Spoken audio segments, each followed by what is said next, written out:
मारेगाव वार्ता। चोरट्यांनी बार फोडून दारू पळवली। पोलीस ठाण्यातील गुन्हा शोध विभागाने लक्ष देण्याची गरज। पोलीस ठाण्याच्या हद्दीत येत असलेल्या करणवाडी येथे चोरट्यांनी रघुकुल बियर बार फोडल्याची घटना मंगळवारी पहाटेच्या सुमारास घडली। बार मधील विविध कंपन्यांची जवळपास 40,000 रुपयांची दारू पळवली आहे। याबाबत मारेगाव पोलीस ठाण्यात गुन्हा दाखल करण्यात आला आहे। मारेगाव करंजी रोडवर असलेल्या रघुकुल बारच्या समोरील शटरचे कुलूप तोडून चोरट्यांनी आत प्रवेश केला।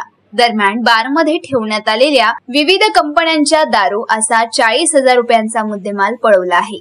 या चोरट्यांना पकडण्याचे मोठे आव्हान पोलिसांसमोर ठेवले आहे। नमस्कार, मी रामराव राठोड। मी इथे रघुकुल बारमध्ये मॅनेजर म्हणून काम करतो। आम्ही रात्री जेवण वगैरे करून 11 वाजता बाहेर निघालो, लॉक वगैरे करून। आणि सकाळी इथं बाजूवाले ते दाढीचे दुकानवाला आले, गाडी ठेवते आमच्याकडे। त्यांना माहीत पडलं की हा शटर अर्धा उघडा आहे। त्यांनी लगेच आम्हाला कॉन्टॅक्ट केला, मालकाला सांगितलं।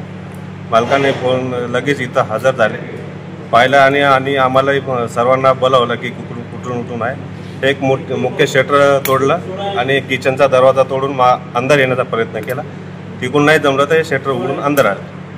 त्याच्यानंतर त्याने काउंटरमधली चिल्लर वगैरे 12-13 हजार रुपये ते घेऊन गेले आणि उच्च कंपनीचा माल सगळं काउंटरमधला काढून घेऊन गेले, सिक्रेट वगैरे सगळं नेले।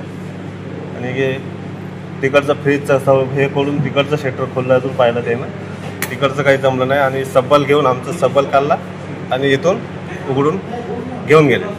अंदाजे आता कॅश 15,000 रुपये आणि हे समजा माल आमचा अंदाजे 30 ते 40,000 रुपयाचा माल नेला त्यांना। कॅश होती का आपली? हो, कॅश चिल्लर होते ना, बंडल होते, इकडचे पेट्या होते, पेट्याचे बंडल होते अगं चिल्लरवाले।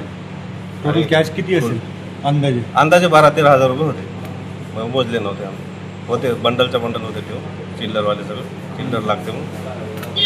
आणि ते आलं त्यांना, तेव्हा मग सकाळी माहीत पडलं असं म्हणून।